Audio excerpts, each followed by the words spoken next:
Hello guys, welcome back to my channel. ഇന്ന് നമ്മൾ build ചെയ്യാൻ പോകുന്നത് ഒരു ഡമ്മി ലോഡാണ്. അപ്പോൾ അതിനു വേണ്ടി ഞാൻ യൂസ് ചെയ്യുന്ന ഒരു റെസിസ്റ്റീവ് വയർ ആണ്. അത് 21 ഗേജ് നിക്രോം വയറാണ്. നിക്രോം 80 ആണ്. 80 എന്ന് പറയുന്നത് 80% നിക്രോം.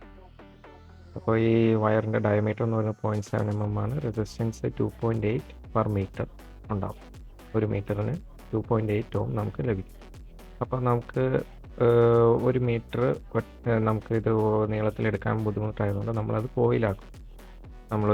ഇപ്പോൾ ഒരു സ്ക്രൂ ഡ്രൈവറിൻ്റെ ഇതിനകത്ത് അത് കോയിൽ പോലെ ചുറ്റിയെടുത്ത് നമുക്ക് ഏകദേശം വേണ്ട റെസിസ്റ്റൻസിൽ അത്രയും നീളത്തിൽ അത് ചുറ്റിയെടുക്കും. ഇപ്പോൾ ഞാൻ ചെയ്തിരിക്കുന്നത് എന്താണെന്ന് വെച്ചാൽ റെസിസ്റ്റൻസ് കാൽക്കുലേറ്റ് ചെയ്തിട്ടില്ല. റെസിസ്റ്റൻസ് കാൽക്കുലേറ്റ് ചെയ്യുന്നത് വേറെ രീതിയിലാണ്. അതുപോലെ ഒരു കോയിൽ സ്പ്രിങ് ആക്കിയിട്ട് ഇതുകൊണ്ട് ഗുണം എന്താണെന്ന് വെച്ചാൽ എനിക്ക് കുറേ നീളമുള്ള വയറിനെ കുറച്ച് ഡിസ്റ്റൻസിലാക്കി എടുക്കാൻ പറ്റും. ഇപ്പോൾ ഞാൻ മൾട്ടിമീറ്റർ വെച്ച റെസിസ്റ്റൻസ് നോക്കുമ്പോൾ നിങ്ങൾക്കറിയാം, ഞാൻ ഡിസ്റ്റൻസ് അതിൻ്റെ കൂട്ടുന്നതിനനുസരിച്ച് അതിൻ്റെ റെസിസ്റ്റൻസ് കൂടുന്നുണ്ട്. അപ്പോൾ ഓരോ പോയിന്റിലും ഞാൻ മാറ്റുന്നതിനനുസരിച്ച് റെസിസ്റ്റൻസ് മാറുന്നുണ്ട്. അപ്പോൾ ഞാനിവിടെ ബിൽഡ് ചെയ്യാൻ ഉദ്ദേശിക്കുന്നത് ഒരു 8 ഓം റെസിസ്റ്റൻസിലുള്ള ഒരു കോയിലാണ്. അങ്ങനെ ഒരു 4 സെറ്റാണ് ഉദ്ദേശിക്കുന്നത്. അപ്പോൾ ഞാൻ ഒരറ്റത്ത് ഒരു പ്രോബ് വെക്കുന്നു മൾട്ടിമീറ്ററിൻ്റെ. എന്നിട്ട് മറ്റേ പ്രോബ് വെച്ച് ഞാൻ ഓരോ ഡിസ്റ്റൻസ് അല്ലെങ്കിൽ ഓരോ സ്പ്രിങ്ങിൻ്റെ ഓരോ റിങ്ങും മാറ്റി മാറ്റി ടച്ച് ചെയ്യുമ്പോൾ എനിക്ക് ഒരു പോയിന്റ് എത്തുമ്പോൾ ഒരു 8 ഓംസ് കിട്ടും. അപ്പോൾ ഞാൻ ആ 8 ഓംസിൻ്റെ അവിടെ മാർക്ക് ചെയ്തിട്ട് കറക്റ്റ് ഒരു 8 ഓംസ് കിട്ടി. അപ്പോൾ 8 ഓംസിൻ്റെ അവിടെ വെച്ച് മാർക്ക് ചെയ്ത് ഞാനത് അവിടെ നിന്ന് കട്ട് ചെയ്തെടുക്കുന്നു.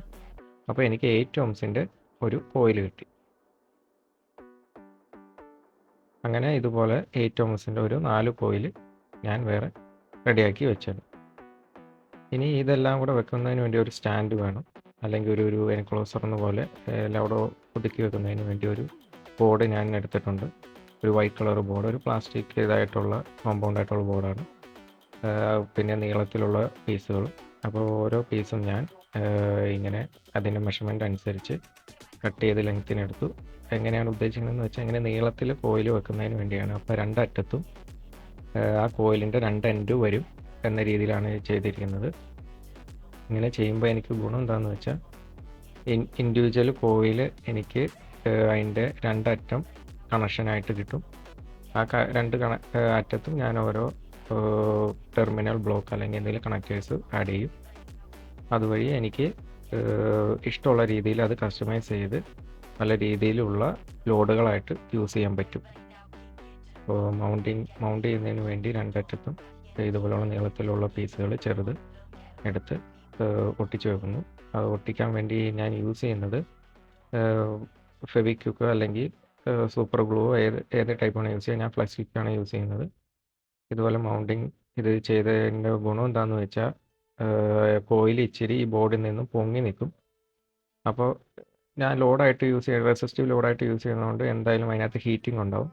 അപ്പോൾ ഈ റെസിസ്റ്റീവ് ലോഡ് ആയിട്ടുള്ള ഈ നിക്രോം വയർ ഹീറ്റ് ആവുന്നതിനനുസരിച്ച് ആ ചൂട് ഈ ബോർഡുകളിലൊക്കെ തട്ടിക്കഴിഞ്ഞാൽ ബേൺ ആവാനുള്ള സാധ്യതയുണ്ട്. അതുകൊണ്ടാണ് ഞാൻ ഇച്ചിരി പൊക്കം കൂട്ടി വെച്ചിരിക്കുന്നത്. ഇതുപോലെ ഒരു പൊക്കം കൂട്ടി 2 മൗണ്ട് ചെയ്യാനുള്ള രീതി ചെയ്തിരിക്കുന്നത്. നിങ്ങൾക്ക് വേണമെങ്കിൽ എന്തെങ്കിലും സെറാമിക് ആയിട്ടുള്ള മെറ്റീരിയലോ അല്ലെങ്കിൽ ഹീറ്റ് താങ്ങാൻ പറ്റിയ മെറ്റീരിയൽസ് യൂസ് ചെയ്ത് ഇത് ബിൽഡ് ചെയ്യാം. ഇപ്പോൾ ഞാനിത് യൂസ് ചെയ്യാൻ കാരണം എന്താണെന്ന് വെച്ചാൽ എനിക്ക് ഫ്രീ ആയിട്ട് ഇവിടെ എൻ്റെ ഓൾറെഡി ഉണ്ടായിരുന്നതുകൊണ്ടാണ് ഞാനിത് യൂസ് ചെയ്യുന്നത്. കോയിൽ എവിടെയും ടച്ച് ചെയ്യാതിരിക്കുന്നതിന് വേണ്ടിയാണ് ഞാനിങ്ങനെ ഈ ഒരു ഷേപ്പിൽ ഇത് ബിൽഡ് ചെയ്ത് എടുക്കുന്നത്.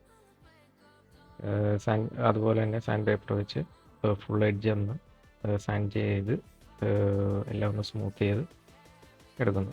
പിന്നെ ഞാൻ നേരത്തെ പറഞ്ഞ പോലെ തന്നെ ഇതിന് യൂസ് ചെയ്യുന്ന കണക്ടർ ഒരു ബനാന പ്ലഗ് ഫീമെയിൽ സോക്കറ്റ് കണക്ടറാണ്. നമ്മുടെ ആംപ്ലിഫയറിനെല്ലാം, പവർ ആംപ്ലിഫയറിനെല്ലാം സ്പീക്കർ ഔട്ടിന് കൊടുക്കുന്ന സെയിം കണക്ടർ തന്നെയാണ് യൂസ് ചെയ്യുന്നത്. അത് ഞാൻ 4 എണ്ണം വരും, 4 റെഡ് 4 ബ്ലാക്ക് കൊടുത്തിട്ടുണ്ട്. അപ്പോൾ ഈ കണക്ടർ യൂസ് ചെയ്യാൻ കാരണം എന്താണെന്ന് വെച്ചാൽ ഇതിനകത്ത് വരുന്ന ഈ ഒരു പ്ലാസ്റ്റിക് പീസ് ആ ഒരു മെറ്റൽ പീസിനെ നമുക്ക് ഇൻസുലേറ്റ് ചെയ്യാൻ അത് സഹായിക്കും. അപ്പോൾ എനിക്കൊരു മെറ്റൽ പ്ലേറ്റ്, ഇതിൻ്റെ കേസിലാണ് ഞാൻ ഇപ്പോൾ ഒരു എൽ ഷേപ്പിലുള്ള ആംഗിൾ ചാനൽ എടുത്തിട്ട് ആ ഒരു പീസ് കയറാവുന്ന രീതിയിൽ ഒരു ഹോളും ഉണ്ടാക്കി വെച്ചിട്ടുണ്ട്.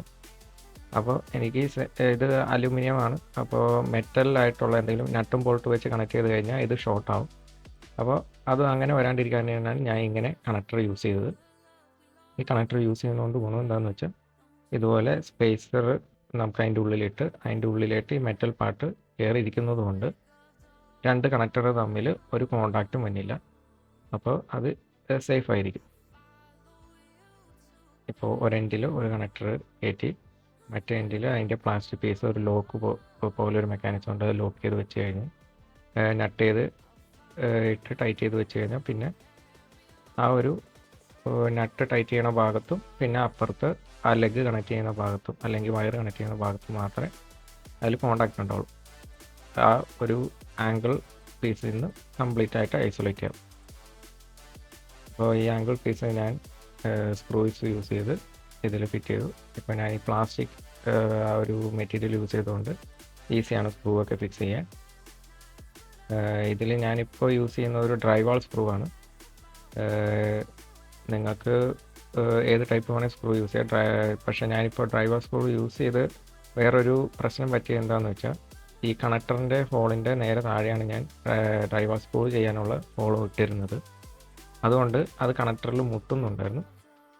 അത് ഇപ്പോൾ ഞാൻ കണക്ടർ അത് വെച്ച് നോക്കിയപ്പോൾ അത് അവിടെ മുട്ടുന്നുണ്ട്, എനിക്ക് നട്ടിടാൻ പറ്റുന്നില്ല. അപ്പോൾ അതിനു വേണ്ടി ഞാൻ ചെയ്ത് ആ സ്ക്രൂ റിമൂവ് ചെയ്ത് കുറച്ച് ചെറിയ സ്ക്രൂ ഹെഡ് കുറച്ച് ചെറുതായിട്ടുള്ള സ്ക്രൂ അതിനകത്ത് ആഡ് ചെയ്തു. അപ്പോൾ എനിക്ക് അത് ഒഴിവാക്കാൻ പറ്റി. നിങ്ങൾ ചെയ്യുമ്പോൾ ഒന്നെങ്കിൽ ഹോളിൻ്റെ പൊസിഷൻ മാറ്റുകയോ അല്ലെങ്കിൽ ഹോള് വേറൊരു രീതിയിലേക്ക് ആക്കുകയോ ചെയ്യുവാണെങ്കിൽ, അല്ലെങ്കിൽ ഇച്ചിരി വലിയ ഹോൾ ഇടുക എന്തെങ്കിലും ചെയ്യുവാണെങ്കിൽ ഇത് ഒഴിവാക്കാം. അപ്പോൾ ഞാൻ ആ സ്ക്രൂ ആദ്യം ഇട്ട സ്ക്രൂ എല്ലാം റിമൂവ് ചെയ്ത് ഇതുപോലത്തെ ചെറിയ സ്ക്രൂ ഇതിനകത്ത് ആഡ് ചെയ്തു.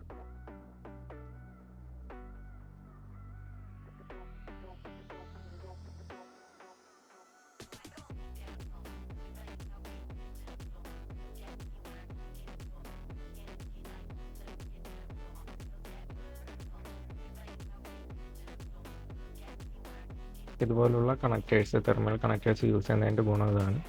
ഈസിയാണ് കണക്ട് ചെയ്യാൻ.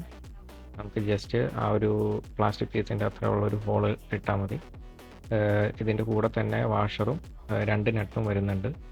അപ്പോൾ ഫസ്റ്റത്തെ നട്ടിട്ട് നമുക്ക് ടൈറ്റ് ചെയ്യാം. സെക്കൻഡ് നട്ട് നമുക്ക് എന്ത് കണക്ഷനാണോ അതിനകത്തിട്ട് കൊടുക്കേണ്ട വയേഴ്സ് ഏതാണെന്ന് വെച്ചാൽ അത് ലെഗ് വെച്ചോ അല്ലെങ്കിൽ അല്ലാണ്ട് തന്നെ അതിനകത്ത് ചുറ്റി ടൈറ്റ് ചെയ്യാവുന്നതാണ്. അപ്പോൾ ഈ സൈഡ് ഞാൻ 4 വെച്ചു. സെയിം ഓപ്പോസിറ്റ് സൈഡിൽ ബ്ലാക്ക് കളർ 4 വെച്ചു. ഇങ്ങനെയാണ് ഫിനിഷ് വരുന്നത്.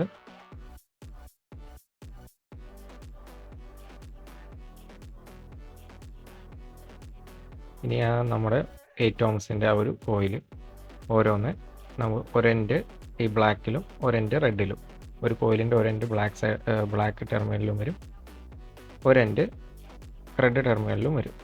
അപ്പോൾ അങ്ങനെ എനിക്ക് 4 കോയിൽ കിട്ടും. 4 കോയിലിൻ്റെ ഇൻഡിവിജ്വൽ എൻഡ്, അതായത് 2 അറ്റം അതിൻ്റെ സ്റ്റാർട്ടിങ്ങും എൻഡിങ്ങും എനിക്ക് ഈ ടെർമിനലിൽ കിട്ടും.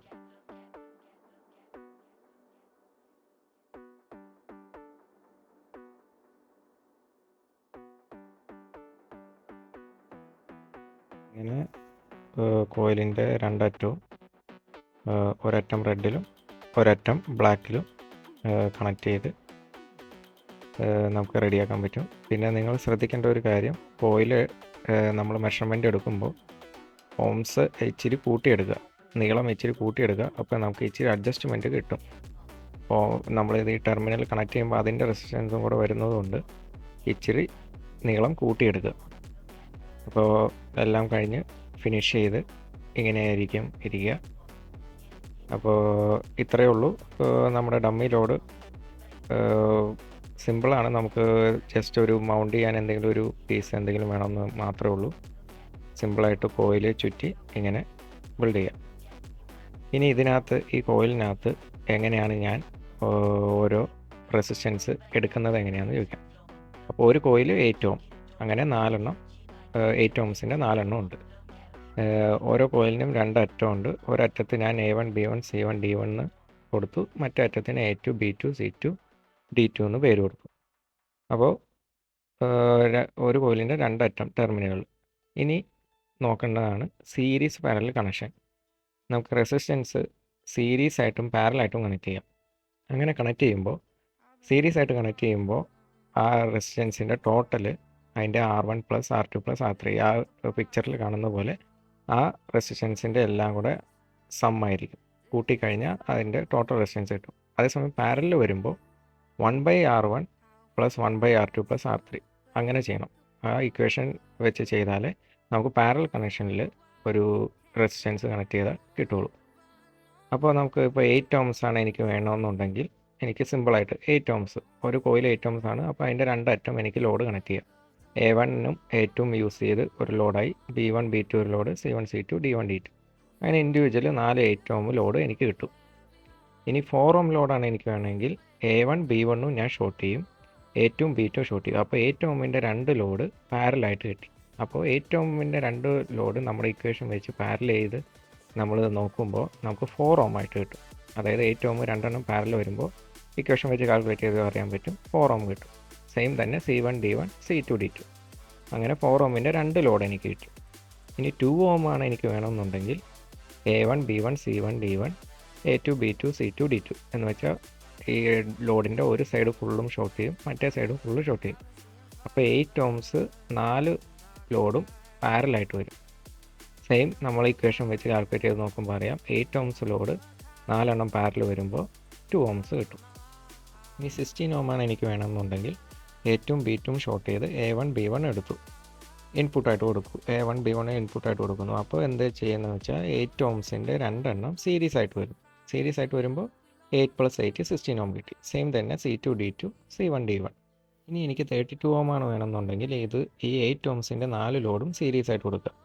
അത് ഇത് പറയുന്ന പോലെ A2 B2 ഷോർട്ട് ചെയ്യുക, B1 C1 ഷോർട്ട് ചെയ്യുക, C2 D2 ഷോർട്ട് ചെയ്യുക. എന്നിട്ട് A1ഉം D1ഉം ഇൻപുട്ട് കൊടുത്തു കഴിഞ്ഞാൽ എനിക്ക് 8 ohms 4 സീരീസ് ആയിട്ട് 32 ohm കിട്ടും. ഇനി ഇതിൻ്റെ വാട്ടേജ് ഔട്ട്പുട്ട് എന്ന് പറയുന്നത് ഞാൻ തംബ്നെയിൽ പറയുന്ന പോലെ തന്നെ ഇത് 225 വാട്ട് നോർമലും 250 വാട്ട് പീക്കും കിട്ടും. അപ്പോൾ ടോട്ടൽ 1000 വാട്ട്. ഇത് ഞാൻ കാൽക്കുലേറ്റ് ചെയ്ത് എങ്ങനെയാണെന്ന് വെച്ചാൽ നിങ്ങൾക്ക് ഓൺലൈനിൽ നിക്രോം വയറിൻ്റെ റെസിസ്റ്റൻസ് കാൽക്കുലേറ്റർ ഉണ്ട്. അത് യൂസ് ചെയ്ത് നമുക്ക് അതിൻ്റെ വാട്ടേജ് അതിനകത്ത് കാണിക്കും. ആ വാട്ടേജ് വെച്ച് ഒരു കോയിലിന് ഇത്ര ഡിസ്റ്റൻസിൽ ഇത്ര വാട്ടേജ് എന്നുള്ളത് കിട്ടും. അപ്പോൾ അങ്ങനെയാണ് എനിക്ക് 1000 വാട്ട് ഞാൻ പറഞ്ഞത്. എനിക്ക് എന്തായാലും 200 വാട്ടിന് മേലെ ഞാൻ യൂസ് ചെയ്യുന്നില്ല. എൻ്റെ യൂസിനനുസരിച്ചാണ് ഞാൻ ബിൽഡ് ചെയ്തത്. നിങ്ങൾക്ക് ഇഷ്ടമുള്ള രീതിയിൽ ഇത് ബിൽഡ് ചെയ്യാം. ഇനി ഈ സെയിം ലോഡ് വെച്ച് ഒരുപാട് ആംപ്ലിഫയേഴ്സ് എല്ലാം ടെസ്റ്റ് ചെയ്യാം. ഇതുപോലെ 100 വാട്ട് 50 വാട്ട് 200 വാട്ട് ഏകദേശം 500 വാട്ട് അല്ലെങ്കിൽ 1000 വാട്ട് വരെ എനിക്ക് ആംപ്ലിഫയേഴ്സ് അതിൻ്റെ ഔട്ട്പുട്ട് ചെക്ക് ചെയ്യുന്നതിന് വേണ്ടി ഈ സെയിം ലോഡ് വെച്ച് ചെക്ക് ചെയ്യാവുന്നതാണ്. വീഡിയോ ഇഷ്ടപ്പെട്ടെങ്കിൽ ലൈക്ക് ചെയ്യുക, ഷെയർ ചെയ്യുക, സബ്സ്ക്രൈബ് ചെയ്യുക. Thank you for watching my video.